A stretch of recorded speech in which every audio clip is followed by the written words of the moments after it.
Bien le bonjour, ici Louis Lemieux, votre fier député de Saint-Jean, pour vous souhaiter la bienvenue sur la chaîne télé de votre député au service de la communauté, Studio Saint-Jean. C'est une chaîne télé pour qu'on se connaisse mieux, plus, qu'on puisse mieux travailler ensemble, qu'on puisse s'aider. C'est ce que j'appelle, moi, communiquer plus et communiquer mieux, comme ceci.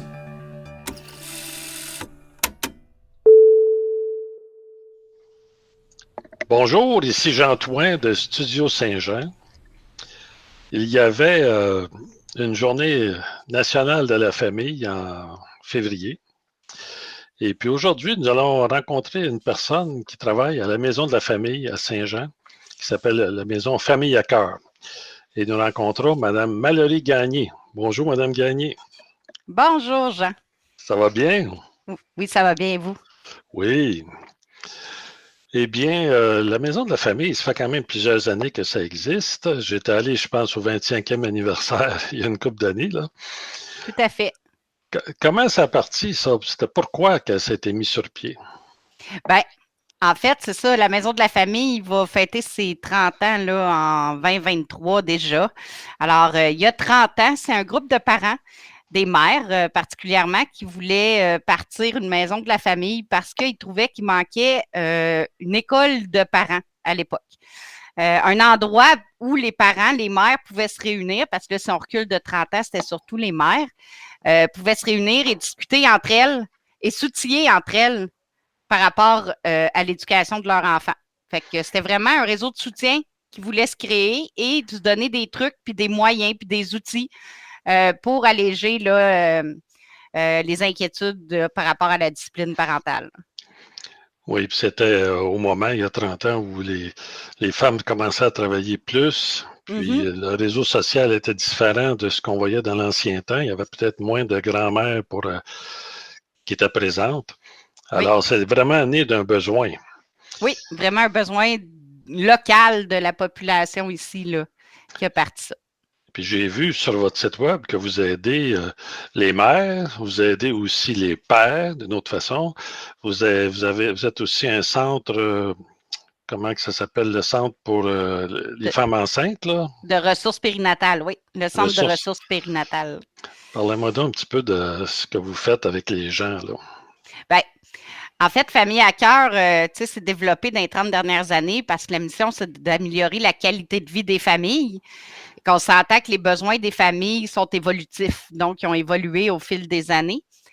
Ce qui a fait que, en effet, il y a une vingtaine d'années, Famille à cœur a ouvert son centre de ressources périnatales. Fait que c'est vraiment un volet pas indépendant parce qu'il est associé avec la maison de la famille, mais c'est un volet particulier de la maison de la famille, le centre de ressources périnatales, qui était et qui est toujours qui est mis en place pour répondre aux besoins des familles de la bédaine à 2 ans, qu'on dit nous autres. Donc, tout ce qui est le prénatal, le postnatal jusqu'à ce que l'enfant ait 2 ans, le centre de ressources périnatales est spécialisé pour répondre aux besoins de ce type de famille.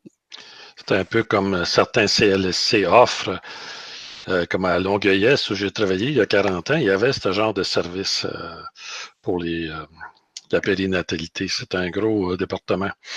Oui, bien, nous, on l'offre en complémentarité ici avec le CLSC de Saint-Jean, parce que le CLSC du Haut-Richelieu offre certains services. Famille à cœur va compléter l'offre avec le centre de ressources périnatales.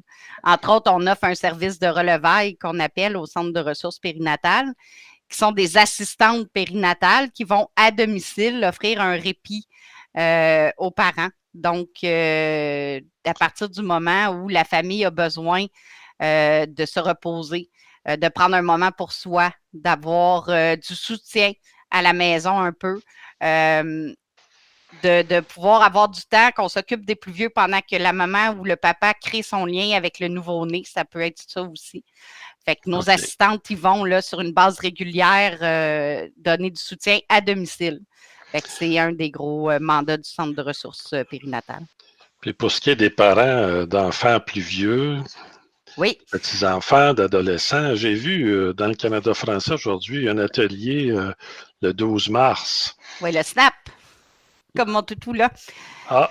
Qui est mon dragon SNAP. En fait, c'est ça. La maison de la famille va s'occuper du volet de 2 ans et plus. Hein? Et une famille, ça n'arrête pas. Là. On est une famille toute notre vie.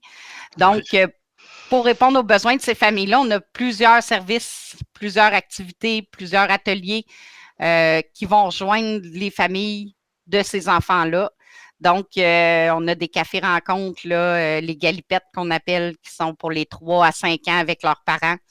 On a des ateliers d'habileté parentale aussi, qui permettent d'enrichir nos outils comme parents. Un de ceux-là qu'on donne depuis des années, c'est écouter pour que les enfants parlent, parler pour que les enfants écoutent. Ah bon? Oui. Un atelier qui permet aux parents là, d'ajouter des outils dans sa boîte à outils, dans le fond, là, pour pouvoir s'occuper de la discipline de son enfant puis travailler avec son enfant de façon positive. Fait que nous, c'est ça qu'on fait. On outille de plus les parents parce que les parents ont déjà certains outils. Mais nous, ce qu'on veut, c'est les outiller de façon à ce qu'ils puissent utiliser un ou l'autre, tout dépendant de la situation. Oui, parce que les parents ont déjà été des enfants, ont reçu une certaine éducation, mais parfois, c'était pas toujours ce qu'il y avait de parfait. Hein? Il n'y a aucun parent qui est parfait. Puis quand les parents veulent s'améliorer, bien, c'est dans des activités comme les vôtres qu'ils peuvent apprendre. Oui, tout à fait. Puis, pour en revenir à SNAP que vous parliez tantôt, en effet, c'est notre bébé, là. Le programme SNAP, c'est Stop, n'agis pas, analyse, planifie. Et il vient répondre à un besoin des familles que ça fait plusieurs années qu'on reçoit là, cette demande-là des parents, mais qu'on n'avait aucun service de mis en place pour répondre à ce besoin-là. C'est-à-dire, c'est pour nos cocos qui sont impulsifs, qui ont de la difficulté à contrôler leurs émotions, qui sont souvent en opposition avec l'autorité, que ce soit à l'école, que ce soit à la maison, que ce soit dans la communauté. Nos petits cocos de 6 à 11 ans qui ont besoin là, d'un service supplémentaire pour pouvoir apprendre à s'autocontrôler. Fait que c'est vraiment ça, le SNAP. Là. Parce que les enfants, il n'y en a pas un de pareil. Un peut être plus facile, mais l'autre peut être plus difficile. Pourtant, on les élève de la même manière, mais le caractère, il fait beaucoup. Oui. Puis moi, j'ai travaillé plus avec des ados là, dans mon travail avec les jeunes contrevenants, entre autres. Oui. Puis je constatais que le caractère avait beaucoup d'effets sur les enfants d'une même famille. Bien, le programme SNAP vise à réduire le risque de délinquance pour l'âge adolescent et adulte. Puis c'est prouvé parce que c'est un programme qui a roulé pendant et qui roule encore depuis 25 ans en Ontario et un peu partout dans le Canada anglais et qui a fait des petits en Floride, entre autres aux États-Unis, puis je sais qu'il y en a en Chine aussi. C'est ce programme-là qui est à l'étude depuis 25 ans par le Child Development Institute qui permet de vraiment affirmer que quand on utilise ce programme-là, quand on outille les parents, parce que les parents suivent le programme aussi, quand on outille les parents et les enfants avec ce programme-là, il y a vraiment un impact fort et un impact significatif sur le taux de délinquance et de risque de délinquance pour le futur. Fait que nous, c'est vraiment l'objectif, c'est qu'on travaille maintenant avec l'enfant et le parent pour que la situation s'apaise et s'améliore pour éviter que l'enfant soit judiciarisé plus tard. Donc, voilà. Est-ce qu'on peut dire que ça l'aide l'enfant à se comprendre? Puis le parent aussi à agir de bonne façon. Mais si l'enfant, on fait juste de le chicaner, puis il ne se comprend pas, il ne comprend pas pourquoi il réagit, ben, ça ne l'aidera pas beaucoup, là. Tout à fait. Puis le programme STAP, de la façon que ça fonctionne, c'est basé sur la thérapie cognitivo-comportementale.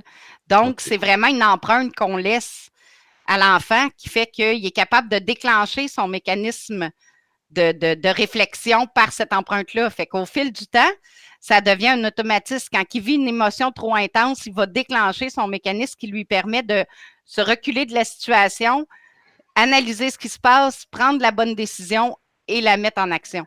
OK. Comme on dit, respirer par le nez. Mais, oui. Mais c'est aussi, ce sont des choses qui s'apprennent, ça, même pour un enfant. C'est pas, si on a un enfant difficile, bien, ça ne veut pas dire qu'il va toujours être difficile. Si on trouve les bons apprentissages, bien, l'enfant comme le parent vont s'améliorer dans leur relation. Oui, puis le parent qui nous arrive avec un enfant qui a ces défis-là a tenté déjà beaucoup de choses, a souvent réussi à améliorer temporairement la situation. Et là, après avoir tenté des approches différentes, se ramasse isolé à plus savoir vraiment là, comment faire pour aider son enfant. Fait que c'est un gros soulagement pour la famille quand ils trouvent le programme. Ben, c'est ça, je me disais, les parents doivent être soulagés quand ils ont participé à vos ateliers. Oui, tout à fait. Et puis, est-ce qu'on peut parler d'autres services qu'il y a à la maison de la famille, Famille à cœur? Bien, tout à fait. En fait, les 2 premiers services qui ont été mis en place quand elle a été fondée, là, il y a près de 30 ans, ça a été la halte garderie. On est dans un contexte justement où les garderies se font rares, où les places sont difficiles à avoir. Fait que d'où toute l'importance de la halte garderie. Mais ce qui est particulier à une halte garderie, c'est que c'est un service temporaire. Donc, ça répond à des besoins pour des parents qui ont besoin de la garderie de façon occasionnelle. Donc, un parent qui a des rendez-vous, qui a son enfant à la maison, puis qui a des rendez-vous, peut appeler puis demander une place là, pour telle date, telle date. Un parent qui a besoin de répit aussi. Tu sais, quand on est à la maison, surtout là, on en parle là, avec l'isolement des familles, la pandémie, etc., le confinement, les parents ont été très, très, très présents à la maison. Fait que ceux qui sont à la maison et qui ont besoin d'un répit peuvent appeler puis demander une journée par semaine ou 2 journées par semaine pendant un petit bout de temps. Question d'avoir un répit puis pouvoir se concentrer sur ces choses, puis sur soi aussi. Là. Ouais, je trouve que c'est un service qui est très pratique, ça, parce que c'est occasionnel. Oui, ça ne remplace pas un service de garde. Un parent travailleur ne trouvera pas son compte à la halte garderie. Mais un parent qui est à la maison ou un parent qui travaille, là, on en a beaucoup fait là, du télétravail, fait qu'un parent qui est en télétravail aussi peut avoir besoin d'un service temporaire. Là. Oui. Fait que c'est un des majeurs, c'est un des gros services de la maison de la famille. Puis je voudrais pas passer sous silence le courrier des enfants aussi. Je trouve ça important de le mentionner parce que c'est le premier service qui a été mis en place à Famille à cœur. C'est le courrier plume, ça? Oui, le courrier plume. Bravo! Je connais une dame qui allait répondre aux enfants. C'est pour répondre aux enfants oui. ou pour... oui. Exactement. Puis ce que vous mentionnez, c'est important. Le courrier plume, ben, pour les auditeurs, l'expliquer rapidement, c'est dans 21 écoles primaires de la Commission scolaire des Hautes-Rivières. Donc, on a des boîtes à lettres dans les écoles et les enfants peuvent en tout temps écrire une lettre au courrier. Nous raconter comment ils vont, nous faire un dessin, prendre contact, il y a de tout. Et c'est confidentiel parce qu'ils vont aller porter leurs lettres dans la boîte aux lettres qui est barrée. Donc, il n'y a aucun intervenant de l'école qui a accès aux lettres. Et nous, à chaque semaine, nos facteurs à nous partent en mission et vont recueillir les lettres dans les 21 écoles et rapportent ça à la ressource. Et ces lettres-là, après, sont répondues par une majeure équipe de bénévoles qui sont formés pour répondre à nos cocos. Donc, c'est des gens qui ont le cœur grand comme ça puis qui viennent donner du temps directement à Famille à cœur parce qu'aucune lettre ne sort de la ressource. Pour la confidentialité des enfants, là, les lettres restent ici puis on les détruit à chaque semaine, les lettres. Fait que l'enfant est sûr là, que sa lettre est confidentielle. Mais l'enfant va avoir une réponse personnalisée. Oui, à la main. On écrit à la main et ça a un impact là, direct aux enfants là, dans un monde informatisé comme on est, là, d'avoir la calligraphie de la personne, de pouvoir lire une lettre faite à la main. Et j'ai même des bénévoles qui viennent colorier le papier à lettres parce que chaque papier à lettres est colorié à la main. Ah oui? Oh, oui. Oui, c'est beau, ça. Oui, puis ça fait des très belles lettres, mais ça nous permet surtout d'avoir accès à nos cocos quand ils vont pas bien, quand ils nous écrivent. Je vous dirais que cette année, là, on a 3 fois plus de lettres d'enfants qui vont pas bien, puis on est juste au mois de mars. Là. Ils ont des préoccupations. Oui. Écoutez, on a fait un petit peu le tour, pas complètement, de Famille à cœur. Mais je sais que les gens peuvent aller voir sur votre site.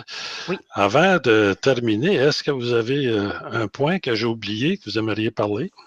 Bien, je m'en voudrais de finir sans mentionner, puis là, on n'aura pas le temps de s'étendre là-dessus, mais que notre 3e volet, c'est la maison oxygène du Haut-Richelieu. Fait que Famille à cœur, depuis 2018, a une maison d'hébergement temporaire pour les pères en difficulté, bien, les pères et leurs enfants en difficulté. Parce que le propre de la maison exogène, c'est de pouvoir accueillir le père avec son ou ses enfants à même l'hébergement. Il n'y avait pas d'endroit pour ça avant.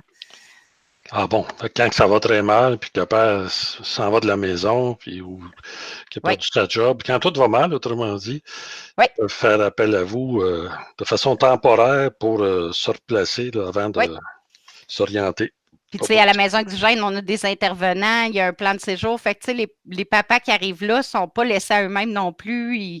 Le but, c'est de garder l'affiliation avec les enfants ou de refaire le lien si jamais le lien s'est rompu, là, vu la situation du père.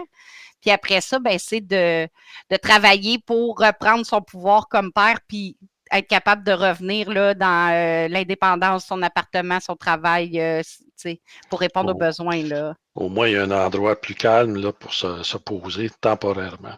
Oui. Écoutez, Mme Gagné, je suis bien content de vous avoir interviewé. Merci, Et puis, merci beaucoup. Puis, bravo à toute l'équipe de Famille à cœur. Je vois que vous avez d'excellents services. Et puis, j'encourage les gens à vous appeler.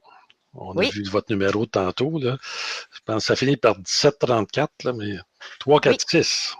346 1734 ou se présenter à Famille à cœur. On est au 130 rue Saint-Georges, entre Laurier et Mercier, dans le centre-ville de Saint-Jean. Puis, on a tout le temps quelqu'un à l'accueil là, pour vous accueillir. Fait que les gens peuvent venir directement aussi.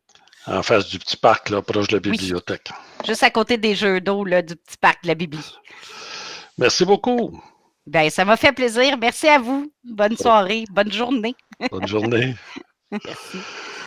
Alors, mesdames, messieurs qui nous écoutez, si vous avez aimé, vous pouvez faire un petit j'aime sur le Facebook. Vous pouvez relayer ça à vos amis. Et puis, gênez-vous pas si vous avez des sujets. Moi, je vais essayer de rencontrer d'autres organismes communautaires dans les semaines à venir. Mais gênez-vous pas pour nous écrire. Ça nous fera plaisir de faire d'autres entrevues. Merci, à la prochaine.